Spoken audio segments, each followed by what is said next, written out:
Unsurprisingly, the store playing music was in fact a music store. We walked up and down the aisles pointing to different artists we liked. Really? Never would have pegged you for the jazz type. He shrugged. Not all jazz. But there are a few I like. He pointed to an album on the middle shelf. This is Count Basie. He was an American jazz pianist. He's credited for creating innovations like the use of 2 split tenor saxophones, emphasizing the rhythm section, riffing with a big band, and using arrangers to broaden their sound. Wow, yeah, he's my favorite of the genre. I can tell. I smiled up at him and he blushed a little. So what kind of music do you listen to? We're in the wrong section. I led him to the area labeled rock. The Killers are my favorite. I handed him Hot Fuss. This was their first album. He flipped the case over in his hands and read the songs listed on the back. Mr. Brightside. I've heard that one. Yeah, it was their first major hit. We walked around some more and talked music. After walking almost every aisle, we finally left the store. He had purchased Kansas City 7 by Count Basie. I had told him it was my favorite album. Where next? We looked up and down the street. There were a few street vendors and some clothing stores. A block or so over were some restaurants and a coffee shop. Let's keep walking. We can stop if there's something you want to see. Okay. After a minute or two of walking, we came to a park. A group of children were playing on the playground while their parents watched from the benches. There were people tossing toys to their dogs on the other end. A big stone fountain shaped like a dove separated the two sides. A trio of teenagers were sitting on the edge of the fountain. Shoyo started towards them. The small blonde looked up when she noticed us. Hey Sho, hey guys. The other two turned to speak. They all looked over to me expectantly. Oh, this is Kei. He just moved in next to me. Hi. Hey, they said in unison. This is Hitoka. He gestured to the girl. That's Yams. A green-haired guy with freckles smiled up at me. And this is Kags. I nodded. Tobio. I could see Shoyo roll his eyes at him.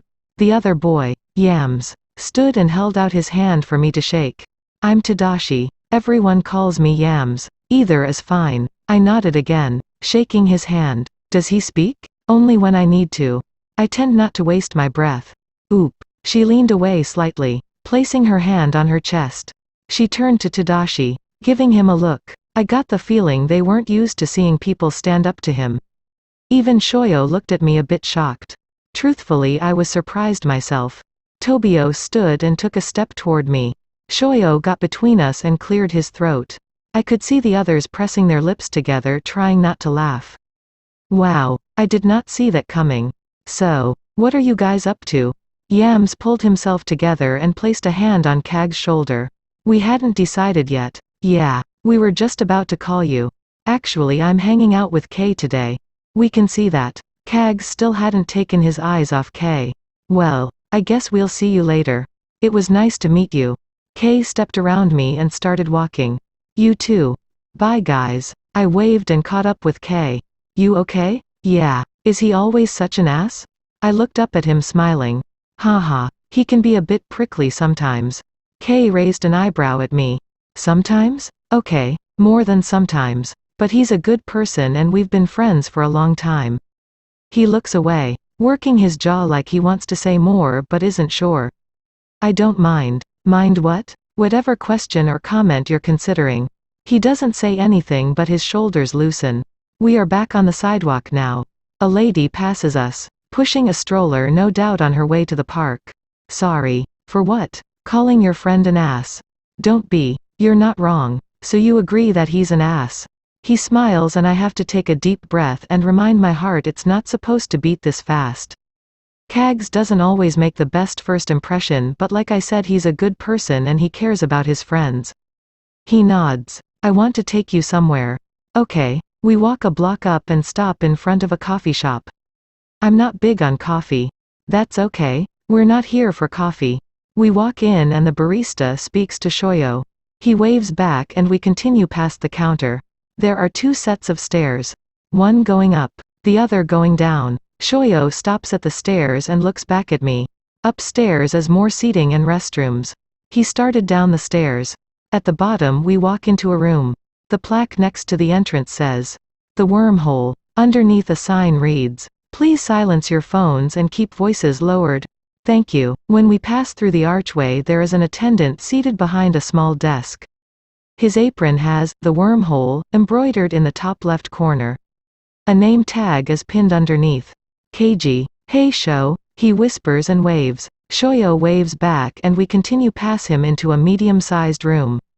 It looks like a small library. One side has seating areas separated by standing dividers. Each section has an oversized sofa, 2 armchairs, a couple end tables and a coffee table. On the other side there are rows of books and magazine stands. There are small alcoves with 1 armchair and an end table. For those who want more privacy. The room is brightly lit with ceiling lights. The walls are covered with portraits of famous authors. Shoyo leads us to a small reading nook behind one of the dividers. This is where I come if the library is too crowded or closed. It's nice. Yeah, I love it here. He smiles, taking in the room. Question. Sure. The wormhole? He chuckles. It's a play on the term bookworm and the fact that the room's underground. I nod, understanding. There is a movie theater down the street. If you want, we can see a movie. Sure. Do you know what's playing? No, but I can check. He pulls out his phone and looks up the showtimes. After tapping his phone screen, he starts listing all the movies and their descriptions. We decide on a comedy that starts in an hour. Oh, before I forget. He slides his phone across the table. I never got your number. I pick up his phone and type my number in. I send a text to myself and give him his phone back. Thanks. My phone vibrates and I open the message and save his number. I know you don't care for coffee, but they have other things. Do you want something? That's okay. I can wait till we get to the theater.